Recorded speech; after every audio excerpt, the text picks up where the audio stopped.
안녕하세요. 네. 오늘 열받을 일이 많은 것 같아가지고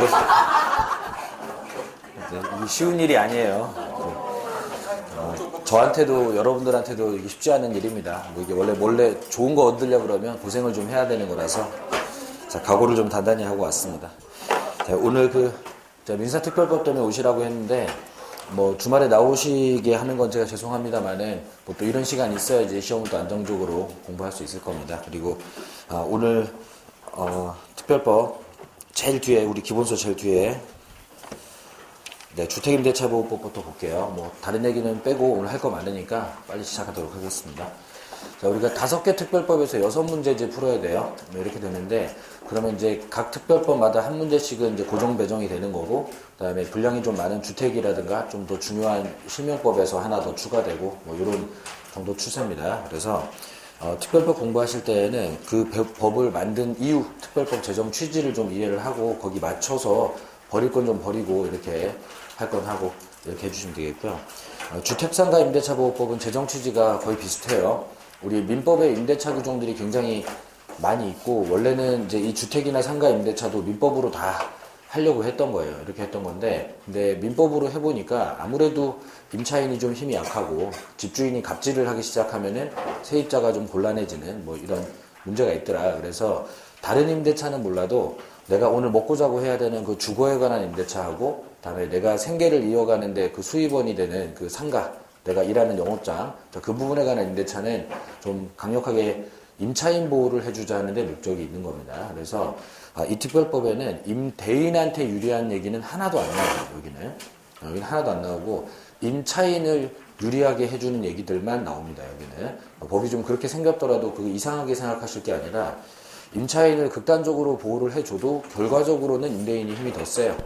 그러니까 임차인한테 유리한 얘기만 계속 나오더라도 그게 이상한 게 아니라고 생각을 해주셔야 돼요. 주택상가에서는 그렇게 좀 부탁을 드리고, 그리고 이제 우리가 공부해줘야 되는 게 임차인 보호를 위해서 어떤 제도가 들어갔는지 뭐 그런 거 챙겨서 공부해 주시면 되겠습니다. 이렇게 되겠고, 만약에 주택임대차보호법에 내용이 없는 부분이다.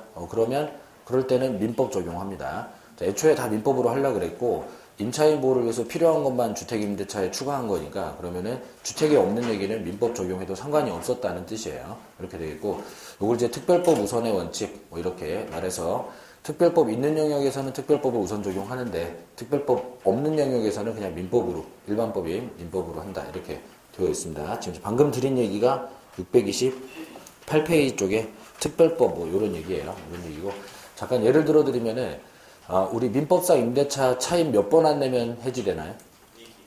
2기. 2번 안 내면 해지돼요. 그죠? 이렇게 대답 안 하고 있으면 오늘 집에 못 가요. 네. 적극적으로 대답하고 이래야지 빨리빨리 진행되고 된단 말이에요. 자, 2번이죠?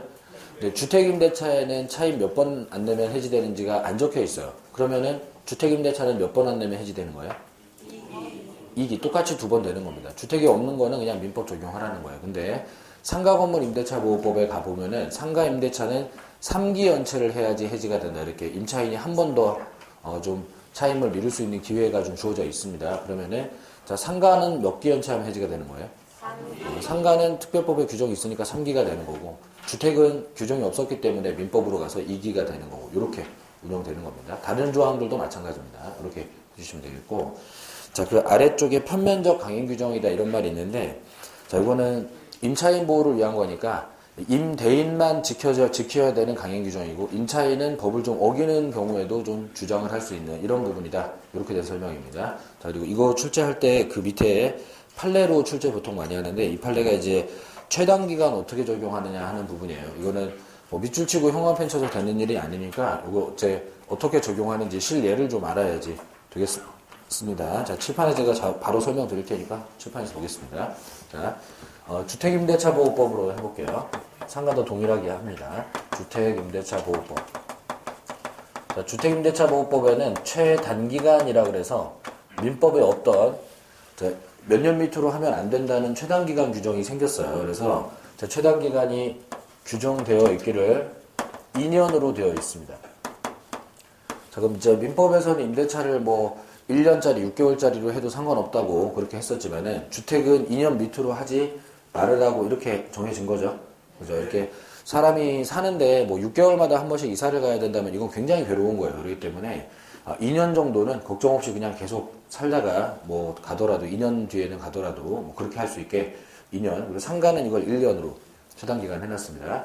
자, 2년보다 길게 하는 건 괜찮아요. 근데 짧게 하는 건 법 위반이 되는 겁니다. 이렇게 되는 건데, 자, 요 2년 조항을 임대인은 꼭 지켜야 되지만 임차인은 꼭 지킬 필요는 없다는 거예요. 자, 그러면은, 자, 만약에 이렇게 되어 있는데 계약을 1년으로 약정을 했다. 자, 그럼 법을 어겼죠? 2년 밑으로 하지 말라 그랬는데 지금 1년 약정했으면 법을 어겼어요. 자, 그러면 임대인이 주장할 때, 임대인이 임대차 기간을 주장할 때, 자, 계약대로 1년 만에 너 나가야 된다 이렇게 주장하는 거 이거 돼요, 안 돼요? 안 돼요. 안 돼요, 그죠? 법을 위반했기 때문에 자, 이거는 계약을 했어도 효력이 없는 이런 상태가 됩니다. 자, 이렇게 되고 그러면 2년을 채우고 내보내야 되겠죠? 그래서 임대인은 이제 계약을 1년 썼더라도 2년으로밖에는 주장이 안 됩니다. 근데 임차인은 이런 부분을 지킬 필요가 굳이 없는 사람이니까 임차인이 주장할 때에는 계약서 쓴 대로 1년 만에 나가겠다고 주장해도 돼야 안 돼요? 돼요. 돼요. 자, 이렇게 안 하고 법에 2년으로 돼 있으니까 나는 2년 살고 나가겠다 주장해도 돼요. 이렇게 되는 거예요. 집에 일찍 가겠네요. 네. 자, 이렇게 잘하고 계십니다. 이렇게 하시면 돼요. 그래서 자, 이게 입장이 달라진다는 거예요. 이러면은 누가 더 유리해요? 임차인이 더 유리하게 이렇게 운영하겠다는 겁니다. 그래서 이렇게 선택할 수 있겠고 이렇게 해도 사실 근데 임차인이 그렇게 유리하지 않습니다. 근데 이렇게 해놓으면 임대인들이 1년짜리 계약서 써줄까요? 안 써줄까요? 안 써줘요. 이렇게 1년 써주면은 임대인 쪽에서는 자기는 선택권이 없고 임차인이 1년에 나간다 그랬지 2년에 나간다 그랬지 이걸 지금 예상을 못 해버리는 부분이 생길 거기 때문에 임대인들이 2년보다 짧은 계약서를 써주지 않아버리면 그만이에요. 이렇게 되는 거죠. 이렇게 되는 거여서 사실 임차인이 이런 선택권을 가지기는 힘든데 근데 시험에서는 1년 약정했다고 해놓고 뭐 어떻게 되는지 물어보게 이렇게 되는 겁니다. 실제로 제가 예전에 이제 강의 시작하던 초기에 제가 뭐 고시공부하다가 돈도 준비된 게 없고 그래가지고 뭐 이렇게 재건축 아파트 거의 때려 부수기 직전인 아파트에서 꽤 한 4, 5년간 살았어요. 근데 그 아파트 살다가 아파트 이제 완전히 때려 부셔야 된다고 이사를 가야 된다고 그래서 이사 갈 집을 이제 알아보려고 그러는데 제가 분양받은 아파트가 지금 입주 예정일이 6개월 정도가 남아 있는 거예요. 그러면 이제 6개월간 좀 허공이 떴습니다.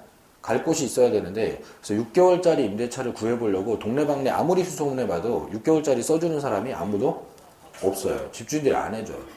6개월 계약서 썼다가 2년 살겠다고 해버려도 말릴 수가 없다는 거를 주인들도 알기 때문에 일단 계약서를 2년을 쓰고 6개월 만에 나가게 되면 그때 계약 위반으로 제가 나가는 거니까 그렇게 되면 이제 세입자를 구해놓고 이렇게 나가라고 요구를 하는 거예요.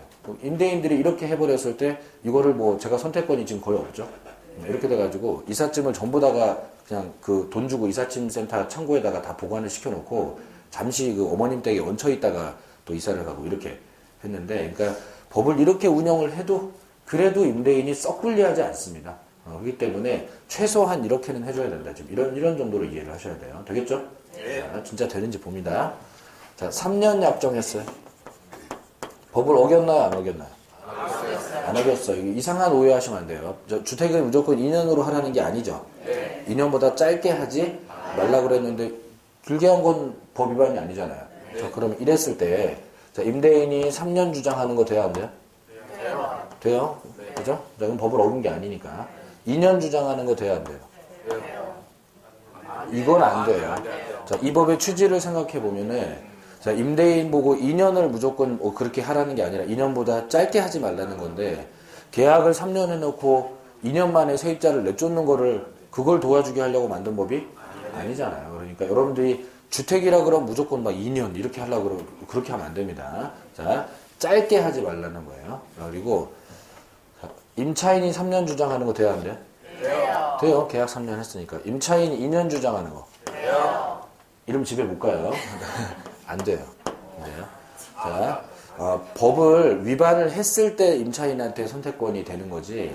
임차인도 3년 계약했으면은 이거는 정상적이고 합법적인 계약 해놓고 자기가 2년 만에 나가겠다? 자, 이 주택임대차는 2년 하라고 되어 있는 게 아니라고요.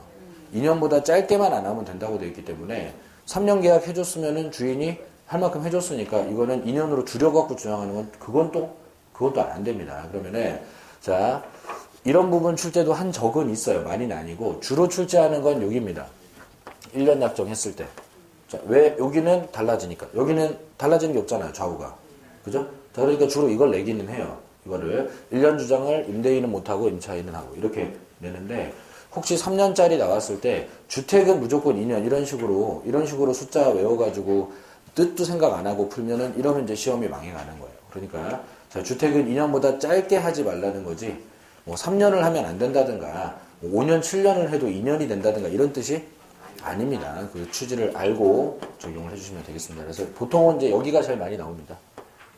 1년 약정했을 때 1년 약정의 효력이 주장을 할 수 있느냐 없냐 누군 되고 누군 안 되냐 요거 물어보고 가끔 여기도 물어보니까 정확하게 알아둡니다. 되겠죠? 네. 이렇게 해줍니다. 자 이렇게 하고 629페이지 자 이제 좀 형광펜도 치고 빨리빨리 나가게 될 겁니다. 그러니까 좀 잘 준비해 주세요. 자 주택임대차는 이제 적용 대상이 주거용 건물 임대차에 적용이 됩니다. 자 그러면은 괄호 1번에 주거용 건물 판단할 때 자 여기 주택임대차보호법 제2조 소송의 주거용 건물에 해당하는 여부는 임대차 목적 건물의 공부상 표시만 기준으로 할 것이 아니라 뒤를 끊고 그 형광펜으로 실제 용도에 따라에다가 형광펜 쳐놓습니다. 그래서 시험에 주거용 건물 인지 아닌지는 실제 용도 기준 이러면 O 그리고 공부상 건물 표시 기준 그러면 X 이렇게 되는 겁니다. 자, 이건 이제 이런 거 하실 때 뭐 어려운 건 아닌데 이렇게 기억하시면 돼요. 이 법은 주거 생활 안정을 위한 목적으로 만들어진 거예요. 그죠? 그러면은 그게 건축물 대장에 상가로 돼 있냐 창고로 돼 있냐 그게 중요한 게 아니고 오늘 거기서 자는 사람이 있냐 하는 게 중요한 거예요. 뭐 오늘 거기서 자는 사람이 있으면 보호를 해줘야 돼요. 그러니까 실제 용도 기준 이렇게 되겠고 그리고 실제로 우리 대법원 판례 중에는 이 비닐하우스를 빌려서 살았는데 그것도 주택임대차보호법 적용을 해준 예가 있어요. 이렇게 사실 비닐하우스 빌려서 사는 사람이 더 많이 보호받아야 할 굉장히 어려운 사람이에요. 그 사람 주거를 보호를 좀 해줘야 되는 이런 측면 때문에 뭐 비닐하우스든 뭐든 하여간 실제로 주거용으로 빌렸으면은 보호해준다 이렇게 됐습니다. 자 되겠죠? 자, 이건 뭐 어려운 거 아니겠고 자 주거용과 비주거용으로 겸용되는 경우 1, 2, 3번 다 X칩니다. 이거 버려줄게요. 자, 잠깐 설명만 제가 드리겠습니다. 자, 우리가 건물 중에 보면 주거용으로도 쓰고 비주거용으로도 쓰는 건물들이 있어요. 자, 이럴 때 어떻게 하느냐. 주된 용도가 주거용이면 적용하는 거고, 주택임대차보호법. 주된 용도가 주거용이 아니면 적용을 안 하는 겁니다. 근데, 그럼 뭐가 더 주된 용도냐 판단을 학생이 할 수는 없어요. 그거는 판사가 증거를 보고 판정하는 거지, 우리가 뭐 그걸 시험용으로 판정할 수 없는 건데, 예전에 한번 뭐 이런 거를 시험에 낸 적은 있어요. 판례가 있으니까. 하지만 이런 거 나오면 판단이 굉장히 어려운 겁니다. 원래는. 그렇기 때문에 너무 욕심내지 말고 좀 버려줄 수 있도록 하시고 그 오른쪽에 기출지문이 옛날에 나왔던 지문이에요. 자, 거기 잠깐 뉘앙스만 봅니다. 자, 방 2개와 주방이 딸린 다방 이렇게 말했어요. 자, 이거 주택인가요? 다방인가요? 다방. 그죠? 다방이에요. 이거 다방. 방 2개가 딸린 다방이라고. 다방. 자, 이렇게 되면은 이건 주택임대차보호법 적용되지 않는다. 이렇게 되는 겁니다. 이건 이제 여자분들은 이걸 못 보셨을 수도 있겠는데 남자분들은 군대 가면 군대 그 군부대 앞에 항상 다방이 하나씩 있어요. 그 휴가 나오는 군인들이 잠깐씩 그 다방 언니들이랑 이제 농담 따먹기 하고 이렇게 하는 그런 곳이 있단 말이에요. 근데 이 군부대 앞에 있는 그 다방에 가보면은 군인들이 휴가를 계속 나오는 게 아니잖아요.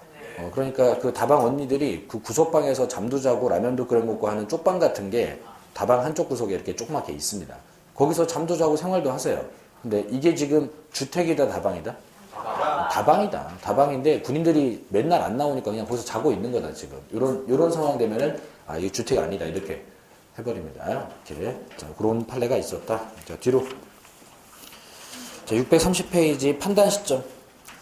자 형광펜으로 임대차 계약 체결시 기준에다 찍어 놓습니다. 자 이건 새로운 건 아니고 자, 우리 뭐 판단할 때 법률행위 당시 기준 하죠? 이것도 마찬가지예요. 자, 임대차 계약이니까 임대차 계약 당시 기준. 자, 임대차 계약 당시 기준으로 주택이면 적용하는 거고, 계약 당시 주택 아니었는데 자기가 몰래 개조해서 주거용으로 쓰면 적용 안 하는 거고, 이렇게 되는 겁니다. 자, 그리고 밑으로 가서 대지 설명에 큰 2번, 제일 끝에. 자, 임차 주택에는 건물뿐 아니라 부지도 포함된다 돼 있죠? 형광펜으로 부지도 포함된다. 자, 부지가 포함이 되냐 안 되냐 물어보면 대답해 주시면 되는 겁니다. 그리고 이거 기억하실 때 원래 논리적으로는 이 대지도 주택의 일부다라고 포함을 시켜서 그 경매가 됐을 때 땅 판돈에서도 보증금을 받을 수 있게 해주려고 이렇게 운영하는 거예요. 이렇게 하는 건데, 근데 기억을 하실 때는 시골에 가면 마당이 있는 집들 있죠? 그 마당이 있는 집에 그 마당도 주택의 일부인 걸로 보고 있는 이런 측면으로 생각해 주시면 됩니다. 그래서 대지가 포함이 된다고요, 안 된다고요? 된다. 이렇게 해주시면 됩니다. 그리고 자, 밑에 가서 제목들에다가 형광펜 쫙 칠게요. 미등기 전세 준용, 미등기 무허가 주택, 그리고 일시사용 임대차까지 쫙쫙 치고 메모를 좀 제목 옆에 넣습니다. 미등기 전세 준용 옆에다가는 적용 동그라미. 자, 요 내용은 자, 우리 임대차가 월세가 사라지면서 보증금만 남아버린 변질된 임대차라는 게 있다는 얘기를 우리가 정규 수업 시간에 했었습니다. 자, 전세권 등기까지는 안 했는데 월세 없어진 임대차, 그걸 이제 미등기 전세라고 하고 그 일종의 임대차니까 자, 미등기 전세에도 주택임대차보호법 적용한다 이겁니다. 자, 그리고 자, 그 밑에는 미등기 무허가 주택. 자, 이거는 뭐 전세권 등기 문제가 아니고 건물 자체가 소유권 보존 등기가 안 돼 있는 건물. 자, 이런 때 적용한다 안 한다? 된다. 적용된다. 그럼 옆에 또 적용 동그라미 해놓습니다. 자, 아까 비닐하우스도 된 적 있다 그랬죠? 그러니까 뭐 등기 됐냐 안 됐냐 중요한 거 아니에요. 무허가 이런 것도 중요한 거 아니고 거기 잠자는 사람 있으면 해줘야 되는 거예요. 자, 일시사용 임대차 이건 뭔가요? 자, 이거 여관이나 모텔 뭐 이런 거 말하는 겁니다. 자, 그럼 여기다 적용해야 안 해요? 안 해요. 적용 X 이렇게 써놓습니다. 제목 옆에. 자, 이 여관이나 모텔도 주거용으로 쓰여지는 경우가 있어요. 그렇지만 이 여관 모텔에다 최단 기간 2년 하는 거 이상하죠. 그래서 그 이상한 거예요. 손님이 들어와서 하루만 자고 갈게요. 그래놓고 2년간 안 나가면 그 이상한 겁니다. 그러니까 적용 안 해주고 이거는 이제 제가 예전에 경험했던 걸 잠깐 얘기 드리면 제가 한창 고시 공부하고 그럴 때 돈 없을 때 한 2월달부터 한 6월달까지는 공사장에서 일하다가 그 돈 모아가지고 공부하러 가고 그러던 시절이 있었어요. 한 4년 정도. 근데 그 시절에 이 공사 현장에 가보면은 연립주택 같은 거 짓는 공사 현장에 가면은 인부들을 매번 부르기가 힘드니까 인부들을 여관방에 재워요. 그래서 한 3개월 동안 거기서 먹고 자고 하면서 아침마다 나가서 공사하고 저녁에 들어와서 또 씻고 자고 이렇게 일하는 거예요. 그러면 주거용으로 쓰고는 있는데 근데 여기다가 최단 기간 2년 뭐 보증금 우선 변제법 뭐 이런 거를 한다는 게 좀 이상하죠. 그죠? 이런 거예요. 그러니까 요럴 때는 적용을 안 한다. 이렇게 됐습니다. 자, 그리고 법인의 경우가 나오는데 자, 법인의 경우 원칙 예외 두 개 묶어요. 묶어서 비교해 두시고 1번, 2번 묶어서 비교해 두시고 자, 형광펜으로 원칙 찍고 그 제목 바로 밑에 한 줄 있죠. 적용되지 않는다 찍고 원칙적으로 적용되지 않는답니다. 자, 그리고 그 밑에 예외 쪽에 가서 예외 찍고 자, 대항력 인정된다 되어 있죠. 그죠? 자, 그리고 거기 법인 3개를 형광펜 찍을 건데 그 토지주택공사를 일단 찍고요. 그리고 SH공사를 찍지 마시고 그 밑에 그 동그라미 1번 텍스트 제일 끝부분에 지방공사라고 나오죠. 네, 지방공사 찍습니다. 그리고 그 밑에 중소기업 찍고요. 이렇게 그래서 3개는 키워드처럼 이제 외울 거예요. 이렇게 해가지고 적용되는 법인은 LH 토지주택공사랑 지방공사, 중소기업 이렇게 3개입니다. 이렇게 생각하시면 되겠고 한 군데 더 형광펜 치고 설명드릴게요. 그 중간에 판례 있죠? 자, 그 중간에 판례 631페이지 중간에 판례 자, 거기 판례 1번은 X 쳐 놓겠습니다. 자, 그냥 구두 설명드리겠습니다. 이거는 자, 법인에 적용을 못하는 이유는 법인이 먹고 자고를 안 하기 때문이고 판례상으로는 주민등록이 없기 때문이다 이렇게 돼 있어요. 그러니까 주택임대차보호법 적용되려면은 주민등록이 있어야 이제 그걸 가지고 좀 보호를 해줄 건데 법인은 사람이 아니니까 그죠? 법률적으로만 사람이지 사람 아니니까 먹고 자고 안 하잖아요. 그래서 이제 적용 안 해주는 겁니다. 자, 이렇게 되는 거고 이제 2번에다가는 추가로 형광펜 칠게요. 자, 법인에게 주택을 임대한 경우 찍고 형광펜 그리고 둘째 줄에 자, 임대인이 임대주택을 양도하더라도까지 찍고 형광펜 찍어놓고 그리고 그 아랫줄에 임대인주의 당연히 승계하는 거 아니고 에다 찍어놓습니다. 자, 다 하셨나요? 자, 다 하셨으면 이제 칠판에서 설명 드릴 테니까 보세요. 자, 요거는 사례로도 나올 수 있는 거라 갖고 좀 정확하게 이해를 해뒀습니다. 자, 이렇게 볼게요. 주택이 있습니다. 자, 갑소유의 주택인데 이걸 이제 임대차 이렇게 했을 때 얘가 법인이라는 거예요. 회사. 아무리 주거용 건물이라도 법인은 먹고 자고 안 하죠. 자, 그럼 법인은 원칙적으로 주택임대차보호법 적용을 한다, 안 한다? 적용을 안 한다. 이렇게 되는 겁니다. 근데 예외적으로 적용이 되는 법인이 아까 3개가 있었죠? 예외적으로 적용이 되는 거고요. 예외적으로 적용되는 법인 3개는 한국토지주택공사, LH, 그리고 지방공사.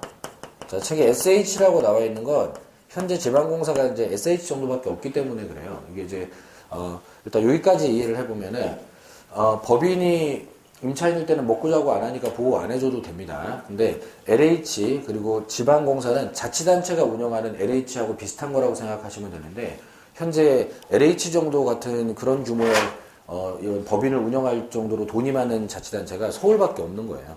그리고 서울에서 SH라는 걸 운영하는데, 요 LH가 뭐의 약자예요? 랜드 앤 하우스의 약자예요. 그래서 한국토지주택공사란 말이에요. 자, 그럼 SH는 뭐예요?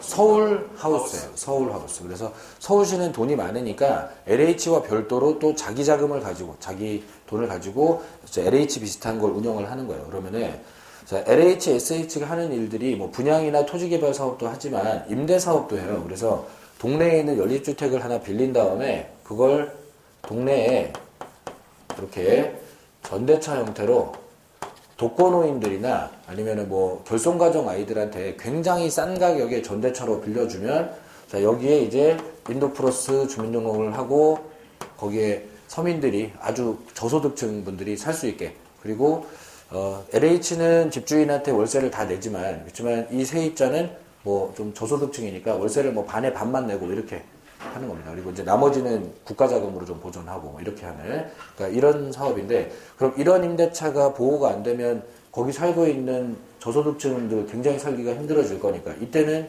적용을 해줘야죠.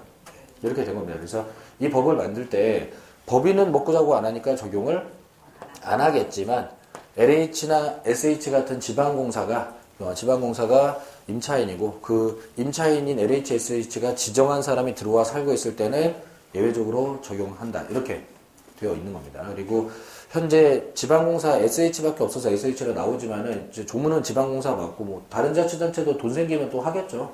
그러니까 아예 지방공사로 해두시고, 자, 처음에 2개만 있다가 최근에 하나가 추가가 됐어요.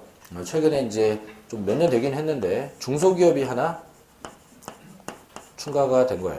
그래서 자, 중소기업 발전을 위해서 중소기업들도 이제 이런 혜택을 볼 수 있게 해놨는데, 청주에도 이런 게 있나 모르겠네요. 안산에, 제가 오랫동안 안산에 살았는데 안산에 이런 거 되게 많아요. 직원 한 30명 정도 데리고 있으면 중소기업이죠. 그죠? 그러면 이제 뭐 부품 만들고 뭐 이런 공장 운영하시는 분들인데, 이 중소기업에 이 취직하는 직원들 중에 고등학생도 있고, 뭐 이렇게 상고 나오고 2학년이면 취업하니까, 그리고 이제 못 사는 사람들도 직장에 와서 일 많이 하고 이렇게 하는데, 이런 회사들, 중소기업들이 뭐 사원 4억이나 기숙사를 뭐 따로 지을 정도 돈은 없단 말이에요. 그러면은 동네에 건물 하나 빌려가지고, 아파트든 연립이든 하나 빌려가지고, 그걸 이제 사원 아파트 비슷한 개념으로, 보통 이거를 이제 그런 공장 많은 동네에 가면 기숙사라 그래요, 애들이. 그래서 기숙사 이렇게 부르는데, 그냥 사람들 살고 있는 아파트 한 칸을 그냥 이 중소기업에 빌려서 기숙사로 쓰는 거예요. 요때에도 보호를 해준다, 안 해준다? 해준다. 비슷한 원리로 해주는데, 중소기업이 좀 기숙사 운영할 수 있게 해주기 위해서 이렇게 해준 겁니다. 그래서 이 법인 3개는 외우시고, 특히 2개는 출제를 했었는데 중소기업은 개정 이후에 아직 출제를 안 했어요. 그래서 같은 원리니까요. 중소기업 봐두시고, 이 3개 말고는 이제 적용 안 하는 겁니다. 이렇게 됐고요. 그리고 판례가 하는 얘기가 뭔지 보면은, 우리 주택임대차보호법에서 이 임차인으로서 보호받으면 임대차가 존재하는 동안에 집주인이 바뀌었을 때, 이렇게 됐을 때, 자, 매매가 됐을 때 임대인 지위가 승계가 되도록 돼 있어요. 승계. 자, 이 제도의 취지를 좀 이해해야 됩니다. 뒤에 또 나올 건데, 자, 임대인 지위가 승계가 되도록 돼 있어가지고,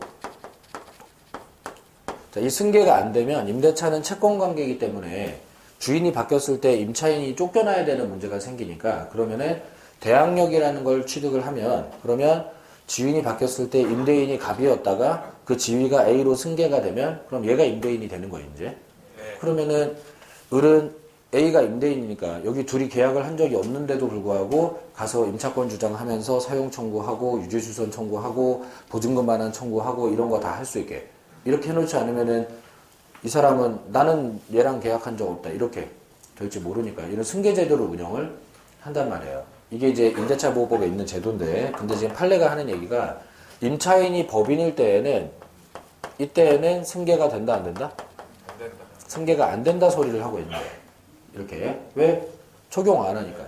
자, 이렇게 되는 겁니다. 자, 그러면은 자, 문제를 읽을 때 뭐 적용하냐 안 하냐 이렇게 물어볼 수도 있겠지만은 자, 임대차 목적물이 양도됐을 때 임대인주의 승계가 된다 안 된다 이렇게 물어보는 건 결국은 적용이 된다 안 된다 이렇게 물어보고 있는 겁니다. 그래서 자, 을이 임차인 그냥 보통 뭐 사람 우리 그럴 때에는 인도주민등록해서 대항력 생기면 지위승계 될 건데 근데 법인이니까 승계가 안 된다예요. 이렇게 됐습니다. 자, 그러면 만약 이걸 똑바로 이해했는지 보겠습니다.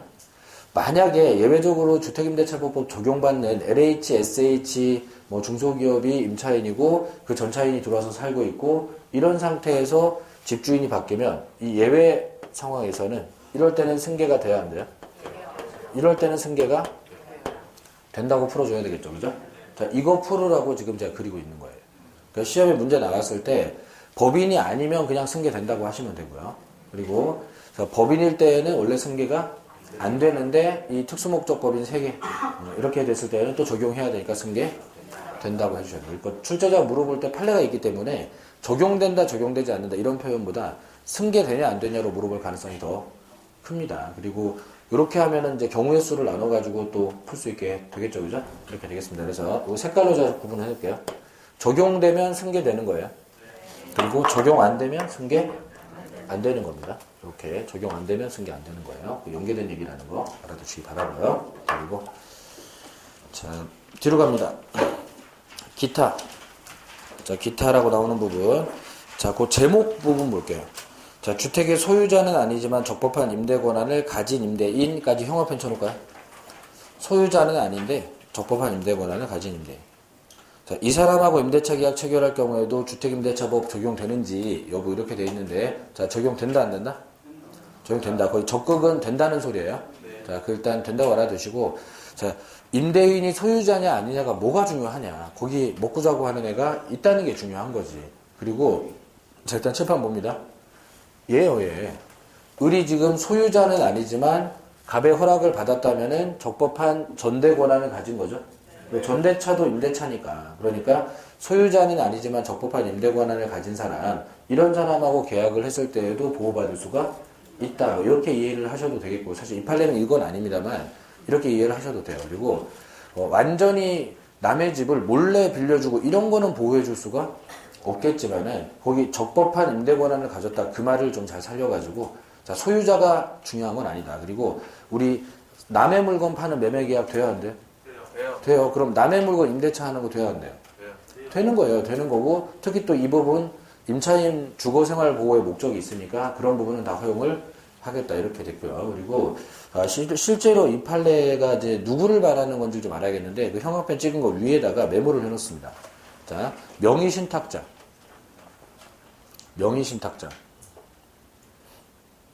자, 그래서 소유자는 아니지만 적법한 임대 권한을 가진 사람이라니 이 사람이 명의신탁자 말하는 거예요. 그래서 혹시 출제자가 명의신탁자랑 계약을 했을 때 보호받을 수 있냐 물어보면 보호받을 수 있다 이렇게 해주시면 되고 저희 명의신탁은 오늘 마지막 시간에 배울 건데 이게 되게 중요해요. 오늘 하는 것 중에 제일 중요한 게 하필 또 마지막 시간에 있어요. 근데 그때 할 거를 미리 맛배기로 잠깐 보겠습니다. 이 명의신탁이 뭔지 자 볼게요. 자, 갑이 을한테 명의신탁을 하는 계약을 했다. 이렇게 되면, 자, 그러면 등기부를 소유권 이전 등기를 넘겨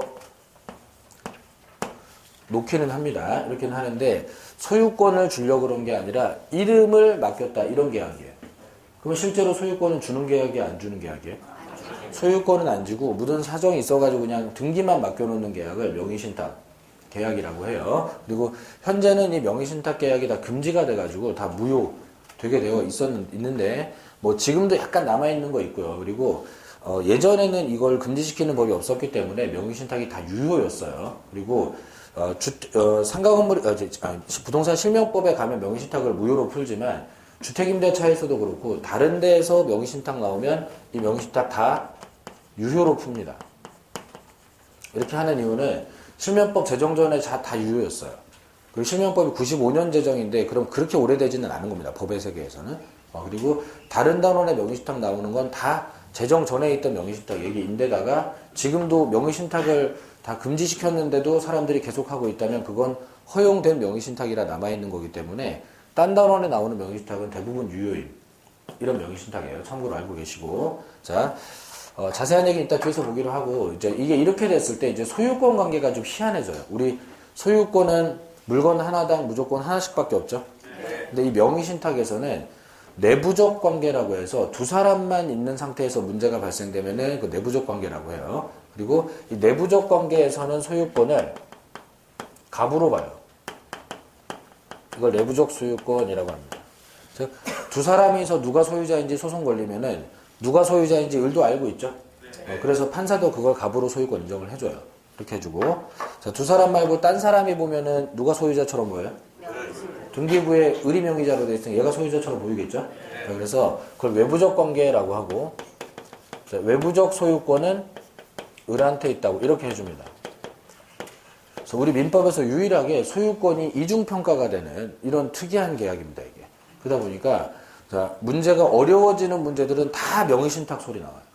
그리고 이게 어느 정도로 영향이 크냐면, 정말 심각하게 명의신탁이 모든 단원에 다 나왔다.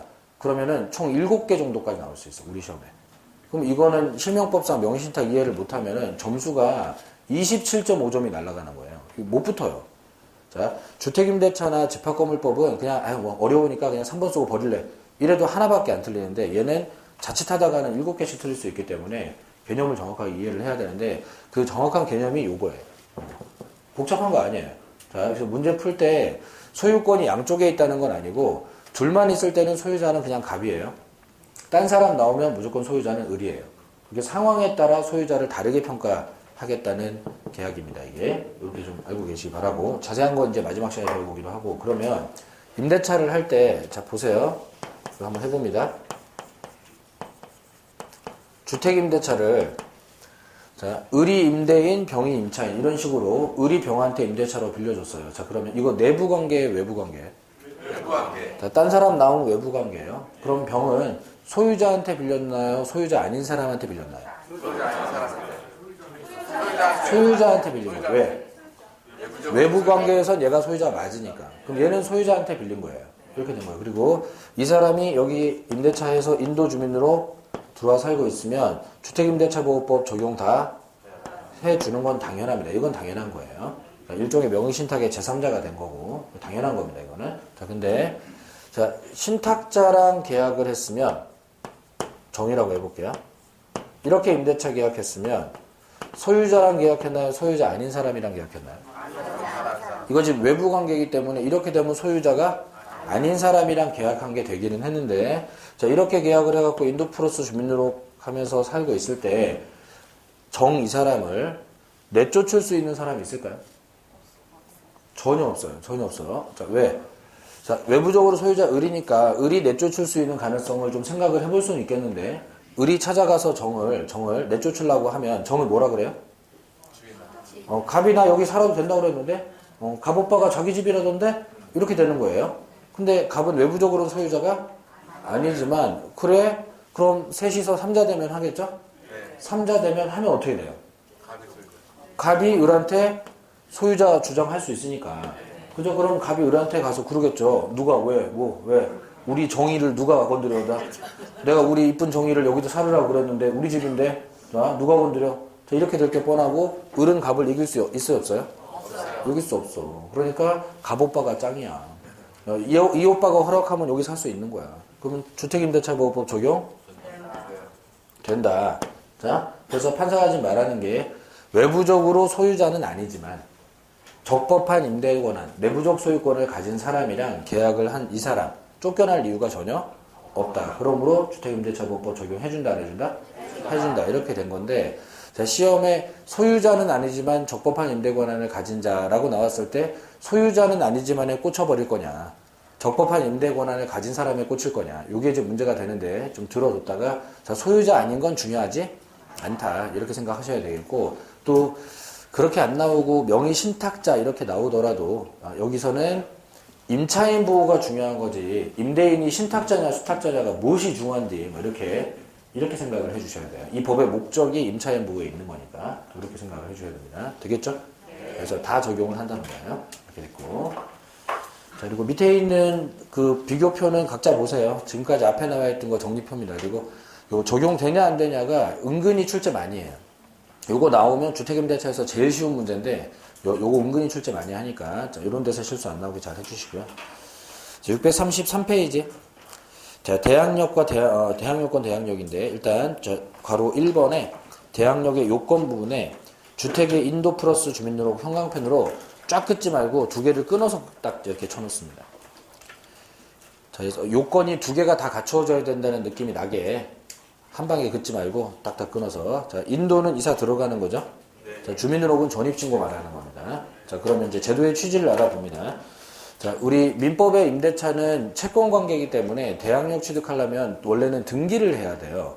근데 이 등기를 하는 거는 주인이 등기를 해줘야지 하는 거지 뭐 임차인이 법원 간다고 그냥 해주는 게 원래 아니란 말이에요.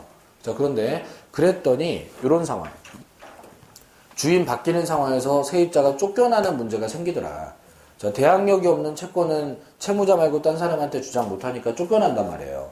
그러니까 자, 그런 쫓겨나는 문제를 해결하기 위해서 주인이 협조를 안 해주더라도 대항력을 쉽게 취득할 수 있는 방법을 주택상가에는 만들어 놨다는 겁니다. 이렇게 있다는 거고 이사를 들어가는 문제는 사실은 주인 협조가 필요하지만 이사 들어가기 전에는 쫓겨나는 문제를 고민할 필요가 없잖아요. 그러면은 이사만 일단 딱 들어가면 그러면 자, 다른 사람들이 다 확인도 가능하고 그리고 전입신고까지만 딱 되어 있고 이러면 전입신고할 때는 주인 허락 안 받아도 되죠? 네. 동사무소 가서 그냥 딱 신고하면 돼요. 그러면은 돈도 거의 들지 않아요. 자, 임차권 등기하려면은 꽤 돈이 좀 들 건데 근데 자, 인도 주민등록은 돈이 거의 들지 않아요. 근데 그런 쉬운 방법으로도 대항력을 취득을 하게 해주고 이렇게 대항력이 생기면 주인 바뀌어도 쫓겨나지 않게끔 하기 위해서 지위승계 제도가 있고 이렇게 가고 있는 겁니다. 그러니까 임차인 보호를 위해서 주택임대차 보호법에 딱 추가 적용해 놓은 가장 핵심 제도 중에 하나예요. 그래서 이 대항력 제도가 되게 중요한 제도가 됩니다. 이렇게 되겠고요. 등기를 했다면 당연히 대항력이 있는데 등기를 안 했어도 인도 주민등록이면 대항력이 생긴다. 그리고 상가도 똑같이 해요. 인도 사업자 등록 이렇게 주민등록이나 사업자 등록이 요거만 다르지 원리는 똑같이 합니다. 뭔지 알겠죠? 네. 이렇게 해주시면 되겠고 자 밑으로 내려가서 임대차 계약의 성립 부분에 자, 동그라미 1번, 2번 그대로 두시고 요게 이제 그 밑에 판례 1번, 2번 설명인데 판례 쪽이 좀 더 나아 보입니다. 그래서 판례 쪽에 표시를 할게요.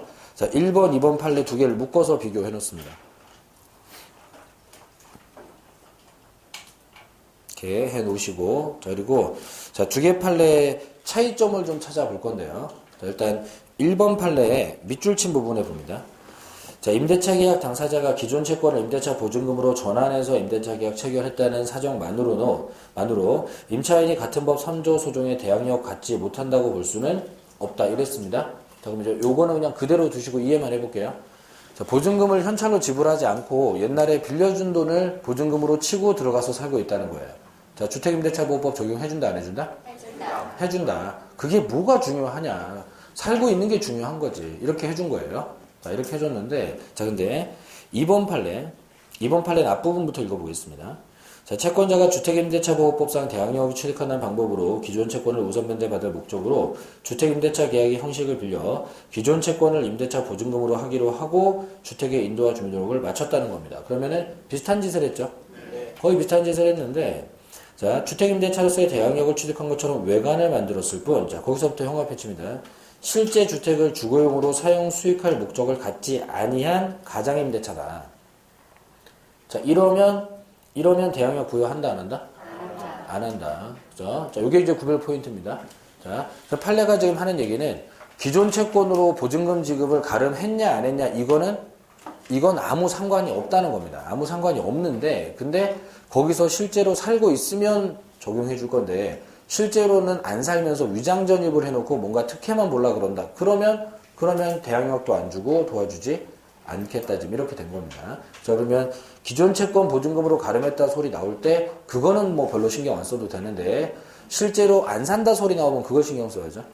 그죠? 그걸 키워드로 좀 생각해서 좀 상황을 잘 구별을 해줘야 되겠습니다. 자, 이렇게 해놓고 자, 그리고 뒤로 갑니다. 자, 634페이지에 주택의 인도 1번, 2번 묶어서 참고 이렇게 해놓습니다. 참고사항. 자, 이게 타시험에 나온 적은 있는데 이거를 문제라고 내는지 참 저는 좀 이게 막 외울 정도는 아니라고 생각해요. 이거 각자 읽어주시기는 하고요. 제가 그 설명은 잠깐 들어놓고 지나갈게요. 자, 앞에 보세요. 자, 대항력 취득하려면 이 인도 주민등록 이걸 해야 되는 인도. 그러면은 그 집에 이사 들어가서 가구 배치 다 하고 딱 들어 앉아있으면 완벽하게 인도죠. 이렇게 된 건데 지금 판례가 말하는 게 그 동그라미 2번에 보시면 자, 임대주택 인도하는 경우에 임대인이 임차인에게 현관이나 대문에 열쇠를 넘겨 주었는지 자동문 비밀번호를 알려 주었는지 이사를 할 수 있는지 등도 고려를 해야 된다. 고려를 해. 그럼 누가 못하게 해? 고려를 해. 그 고려한다 O 안 한다 X 이걸 내겠다는 거예요. 이거를 공부 안 해도 맞추겠는데? 그죠? 이거 고려한다고 그냥 고려한다.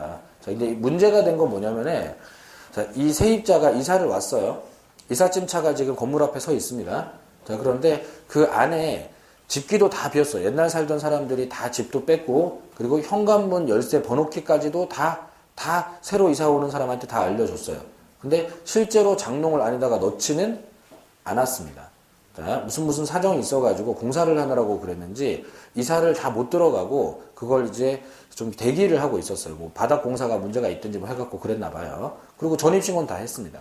자, 이렇게 했어요. 이제 뭐 다음 주쯤 이삿짐을 넣어야 되는 뭐 이런 상황이 돼버렸는데, 근데 그 일주일 사이에 그 건물에 저당권이 생겼다는 거예요. 이렇게 됐을 때 저당권자, 은행들 쪽에서 이 사람은 임차인이 아니다. 인도를 안 받았다. 이렇게 주장을 한 거예요. 이삿짐이 안 들어갔다는 거죠. 안 들어갔다는 건데, 근데 판사가 지금 이걸 이렇게 해준 거예요. 자, 이삿짐이 거기 들어갔냐 안 들어갔냐만 따질 게 아니고 현관문 열쇠를 누가 관리하고 있는데 임차인이 관리하고 있잖아. 그리고 거기에 이삿짐이 충분히 들어갈 수 있는 여건이 되어 있잖아. 그러면 이 사람은 인도를 받은 거야. 그리고 사람이 거기 들어가서 엉덩이 깔고 앉아있지 않다고 해서 점유를 안 한다고 말을 하지 마. 그거는 그 사람이 관리를 다 하고 있다면 점유를 하는 거야. 이렇게 지금 해석을 해준 거야. 그래서 대항력 부여를 해준 뭐 이런 판례인데 실제로는 이삿짐이 안 들어갔는데 대항력이 좀 인정이 돼버렸기 때문에 그것 때문에 지금 논란이 조금 돼서 대법원에 간 것 같은데요. 우리는 이제 수험생이니까 어느 정도 들어가야 되는지 뭐 그런 걸 우리가 파악할 수는 없어요. 그러니까 고려한다고요, 안 한다고요? 한다고 그냥 그렇게 풀면 돼요. 판사가 고려할 거예요. 여러분들은 너무 고려하지 마시고 그냥 고려는 한대요. 그냥 이렇게 되겠죠? 네, 밑으로 갑니다. 자, 괄호 4번에 1번에 기억, 니은 두 개 또 묶어요. 자, 거기다 기준 이렇게 써놓습니다. 자, 대항력이 있냐 없냐를 판단하는 기준이 요 판례인데 이 기준은 시험에 나오지 않지만 이걸 잘 알면 뒤에 걸 안 외우고 갈 수 있어요. 그러니까 기준을 잘 이해를 해봅니다. 자, 기억번에 대항력의 요건 중에 주민등록은 거래의 안전을 위해서 임차권의 존재를 제3자가 명백히 인식할 수 있게 하는 공시 방법으로 마련된 것이다. 즉 등기가 안 되어 있더라도 인도 주민등록 정도 됐으면 인식 가능성이 있을 거다 해서 만든 건데, 자, 그러다 보니까 따라서 니은번 주민등록이 대항력의 요건을 충족시킬 수 있는 공시 방법이 되려면 단순히 형식적으로 주민등록이 되어 있다는 것만으로는 부족하고 주민등록에 의해서 표상되는 점유관계가 임차권을 매개로 하는 점유임을 제3자가 인식할 수 있는 정도는 돼야 된다. 이 소리 계속하네요. 자, 그러면은 우리는 뒤에 가서 뭐 다가구니 다세대니 하는 키워드를 외우고 하게 될 거예요. 하지만 판사는 키워드 외워서 판결문 내리는 게 아니라 남들이 봐도 아, 여기에 주택임대차가 있구나 라고 인식이 될 것 같으면 대항력 있다고 하는 거고, 그게 안 될 것 같으면 대항력이 없다고 하는 거고, 요게 기준인 겁니다. 그럼 여러분들이 판단이 애매할 때 이거를 딴 사람이 봐도 주택임대차라고 말할 수 있을까? 자, 요걸 생각을 해주시면 된다는 거예요. 자, 요 기준으로 가주시면 된다는 겁니다. 일단 그 기준 알아두고요. 그리고 밑에 디귿번에도 참고해 놓습니다.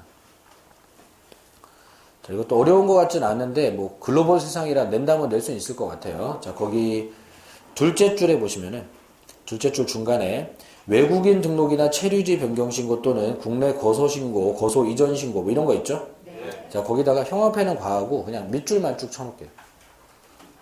밑줄만 쭉 쳐놓고 그 제일 끝에 주민등록과 동일한 법적 효과가 인정된다에다가도 밑줄만 쳐놓을게요. 자, 혼자서 딴 생각만 안 하면은 충분히 맞출 수 있을 것 같아요. 우리나라에 외국인 많죠, 지금? 그죠? 이제 이주 노동자도 있고, 뭐 조선족, 뭐 중국 도포 많아요. 많은데 그분들이 한국에 와서 임대차를 하고 있을 거 아니에요. 임차인으로서 주거 생활하고 있을 건데 보호해줘야 돼, 안 해줘야 돼? 해줘야 돼, 해줘야 돼. 요즘 외국인 차별하는 그런 세상 아니에요. 그러면 보호해줘야 돼. 근데 이 사람들이 주민등록이 없단 말이에요. 외국인이니까. 그래서 주민등록 대신에 뭘로 한다고요? 외국인 등록, 체류지 신고, 뭐 거소 신고, 거소 이전 신고 이런 걸로 대체한다고요. 이렇게 됐다고. 그러니까 자, 외국인들은 주민등록 대신 이런 걸로 한다. 이렇게 이해해 두시면 되고 외국인은 안 해주지 않을까? 이렇게 생각하시면 안 됩니다. 자, 우리는 벌써 평등하고 또 다 자유를 인정하는 그런 나라이기 때문에 외국인들도 확인만 되면 해주겠다는 거예요. 임대차 보호법을 이렇게 해주겠다는 거고요. 밑으로 내려갑니다. 자, 동그라미 2번에 기억번. 자, 기억번 둘째 줄에 요거는 형어펜 쳐놓을게요. 자, 대항력을 유지하기 위해서까지 형어펜 치고 그리고 계속 존속하고 있어야 된다. 형어펜 치고. 그래서 인도와 주민등록은 대항력 유지하려면 계속 유지를 해야 됩니다.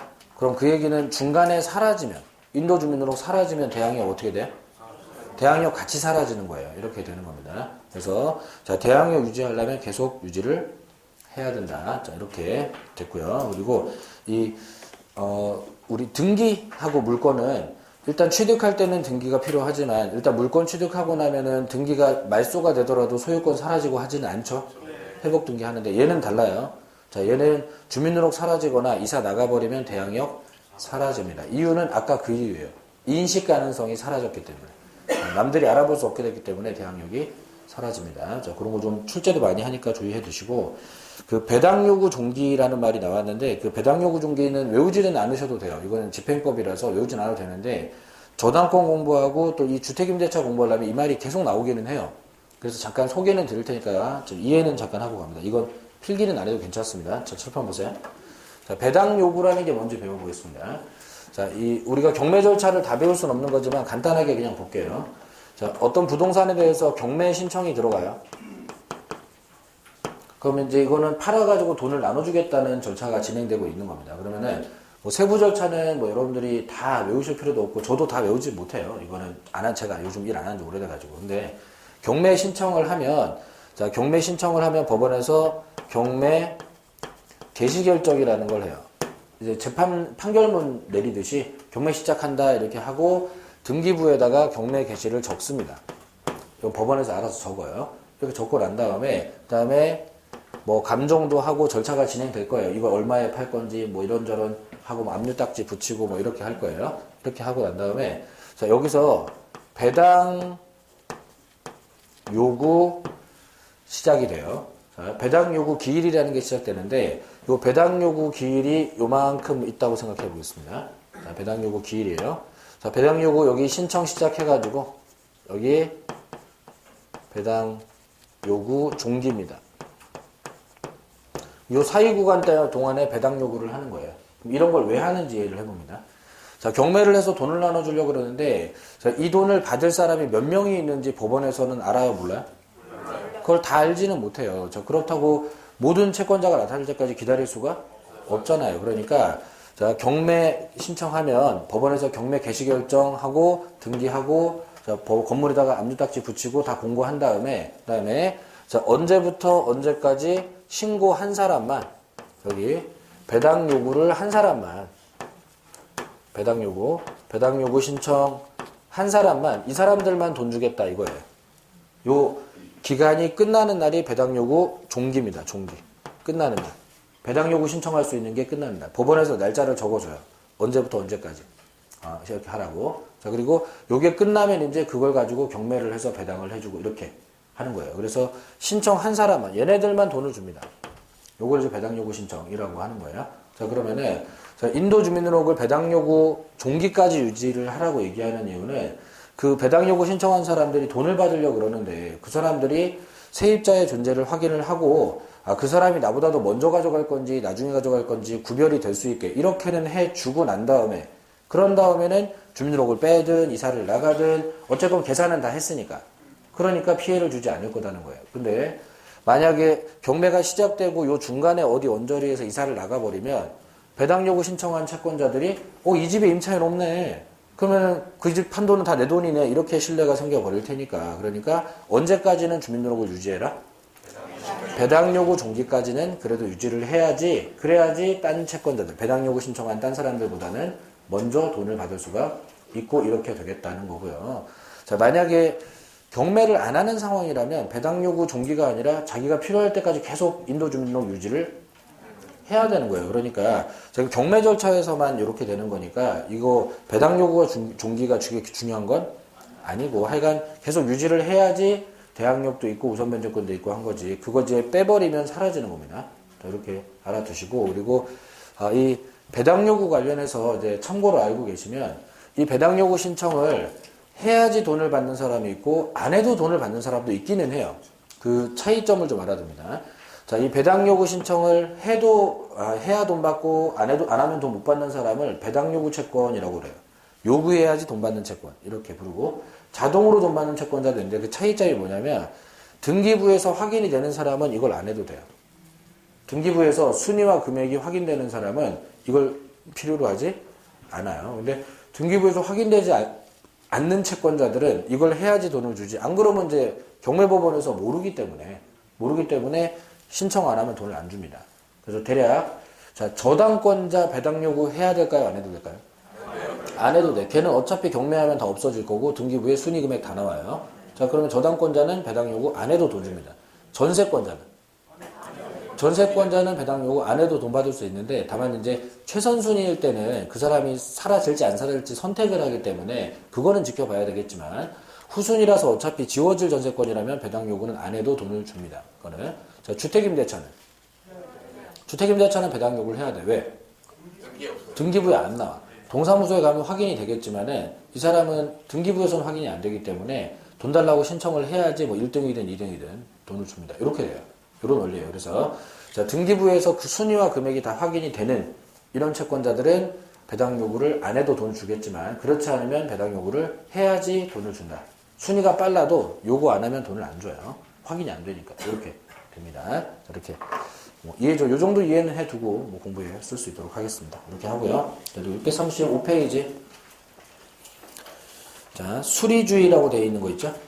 그 수리주의라고 되어 있는 거, 자, 거기 둘째 줄에, 자, 행정청이 수리한 경우에 비로소 효력이 발생한다. 이렇게 되어 있죠? 자, 형광펜으로 수리 찍습니다.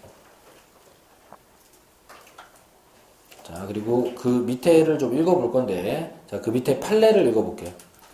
자, 정확한 지번과 동호수로 주민등록 전입신고서를 작성 제출했는데 담당 공무원이 착오로 수정을 요구해서 잘못된 지번으로 수정을 하고, 자, 그 형광펜으로 거기 쳐놓을게요. 잘못된 지번으로 수정하고 동호수 기재를 삭제한 주민등록 전입신고를 다시 작성 제출해서 그대로 주민등록이 된 사안에서 주민등록이 임대차의 공시방법으로서 유효하지 않고 담당 공무원의 요구에 기인한 것이라 하더라도 마찬가지다. 이랬죠? 자, 그럼 이제 형광펜으로 공시방법을 유효하지 않고에다 찍어놓습니다. 자, 잘못된 지번으로 수정해가지고 수리가 됐기 때문에 이러면은 대항력이 유효하지 않다는 판례예요. 자, 근데 여기 좀 구별 판례가 있어갖고 잠깐 보겠습니다. 자, 이렇게 볼게요. 이 사람이 여기서 전입신고를 하려고 그러는데 전입신고 신고서에 실제로 이사가는 집이랑 전입신고서랑 잘 맞춰서 썼어요. 근데 자, 거기 보면 담당 공무원이 착오를 했다 이렇게 나오죠. 공무원이 뭔가 착각에 빠졌어요. 여기는 사람 살만한 집이 아닌데 자, 거기 아니고 집원 잘못 쓰신 거 아니에요? 110번지인데 101번지라고 잘못 쓰신 거 아니에요? 그거 고치세요. 이렇게 해가지고 고쳤다는 거예요.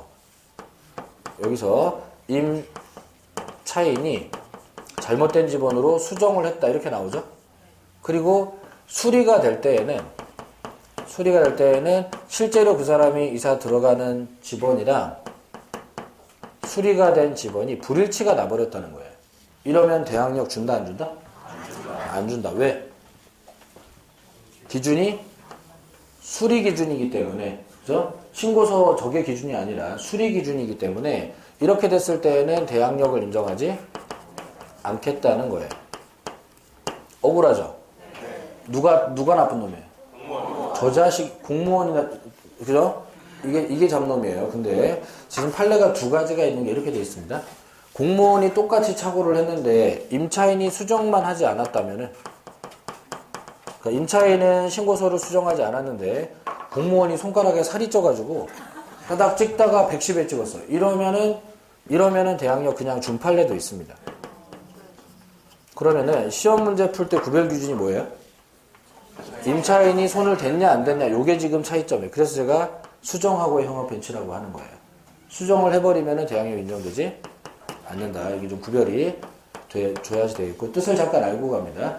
자, 공무원이 착오했다는 저 말 때문에 임차인이 불이익 보면 안 될 것 같은 이 느낌이 좀 들게 되는데, 수정을 했다면 임차인도 잘못을 한 거예요. 고치라 그럴 때 우겼어야 돼. 나 거기 맞다고.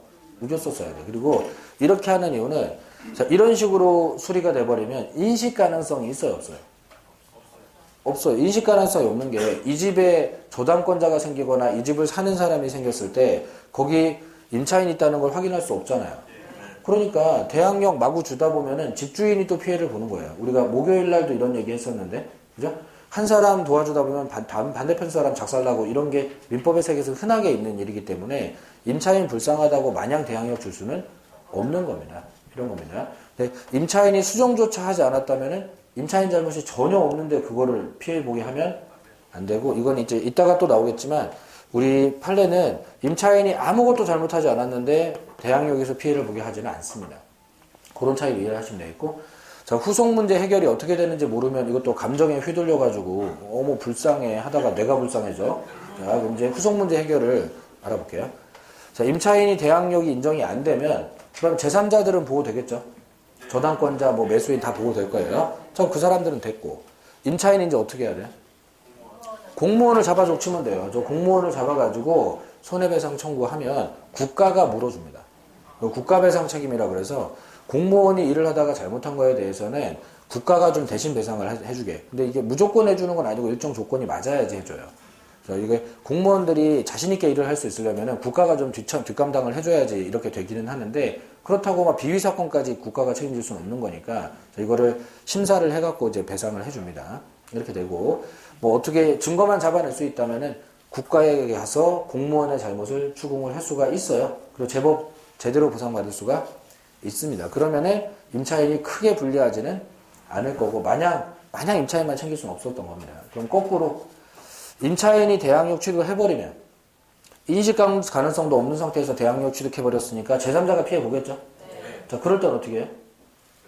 제3자가 공무원을 찾아가서 멱살 잡으면 돼. 일을 이따위로 하는 이렇게. 자, 근데 이제 아무래도 먼저 보호받고 물러서 있는 게 유리한 거지.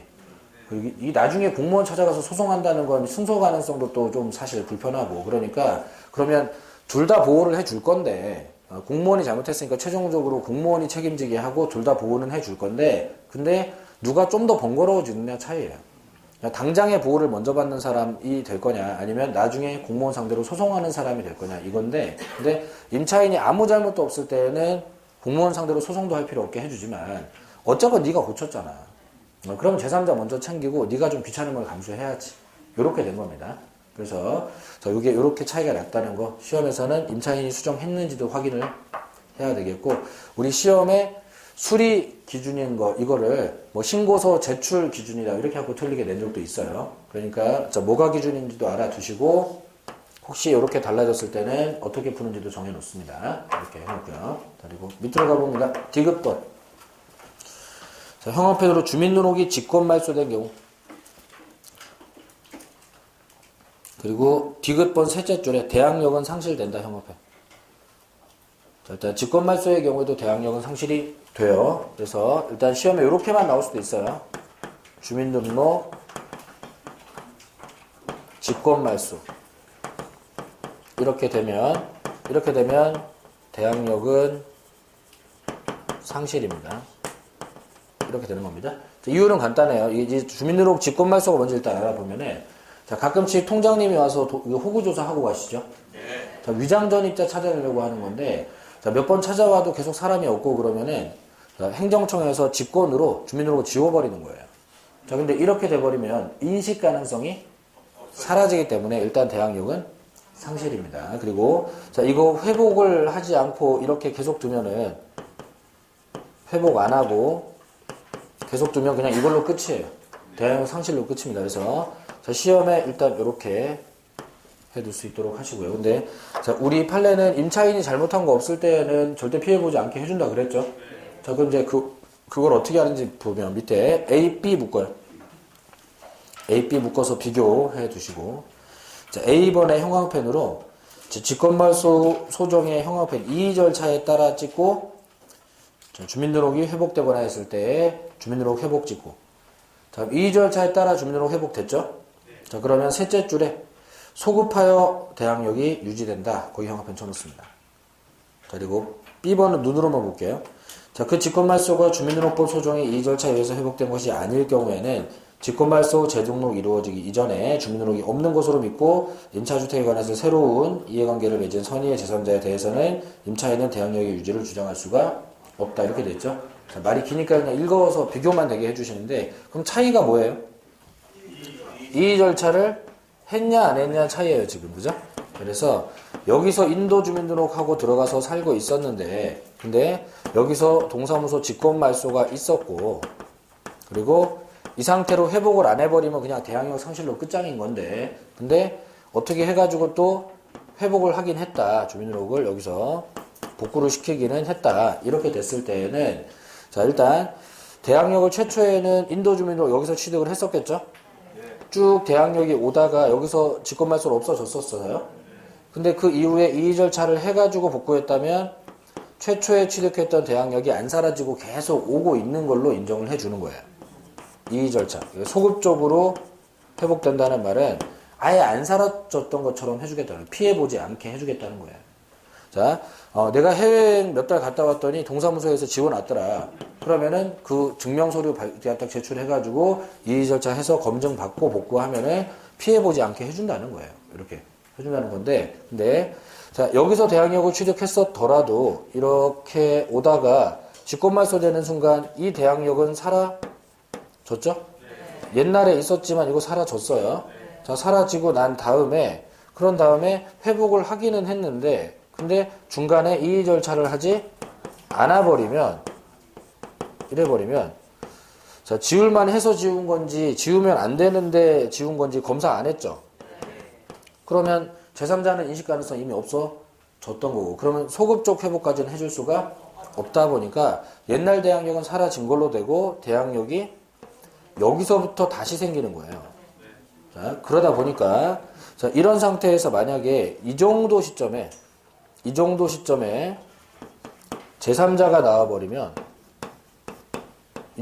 제3자가 나와버리면 제3자가 빨라요? 대항력이 빨라요? 제3자가 빨라지는 거예요. 이길 수가 없는 거예요. 이의 절차 해서 복구한 사람은 누가 빨라요? 이의 절차 하신 임차인이 빠르죠. 여기가 지금 기준이 되는 건데 이의 절차 안 하면 제3자가 빨라지는 거예요. 그래서 이의 절차 한 사람은 대항력의 기준 시기가 여기가 되는 거고 그러니까 제3자보다 빠르고 그리고 이의 절차 안 한 사람은 대항력 기준 시기가 여기가 되는 거니까 제3자보다 느리다. 이 소리예요. 그래서 자, 검사를 받았냐 안 받았냐 이게 이제 기준이 되는 겁니다. 그래서 지금 이거를 뭐 제가 매번 이렇게 그려드릴 수는 없어요. 근데 이렇게 아무래도 그려드린 게 여러분들이 이해하기 좀 낫잖아요. 그래서 1년에 한 번은 제가 이렇게 그려드리고 그 다음부터는 제가 수업할 때 자 임차인 수정했냐 안 했냐 이것 따라 결과 달라지고 이의 절차 했냐 안 했냐에 따라서 소급적으로 되냐 안 되냐 달라지고 이렇게 하고 그냥 키워드 잡고 그냥 가버린단 말이에요. 근데 이걸 여러분들한테 제가 한 번도 안 그려드리고 공부는 알아서 하시고 저는 키워드만 찍고 갑니다. 이렇게 하면은 그러면 나는 다 알지. 나는 다 아는데 그 여러분들이 얼마나 이걸 기억을 오래 끌고 갈 수 있겠냐 하는 거예요. 그러니까 좀 늦게 끝나더라도 이렇게 해가지고 잘 한 번은 배우고 그 다음부터는 키워드 날리더라도 이렇게 해보겠다는 겁니다. 그래서 오늘 하루 종일 이런 거 할 거예요. 네, 쉬었다 보겠습니다.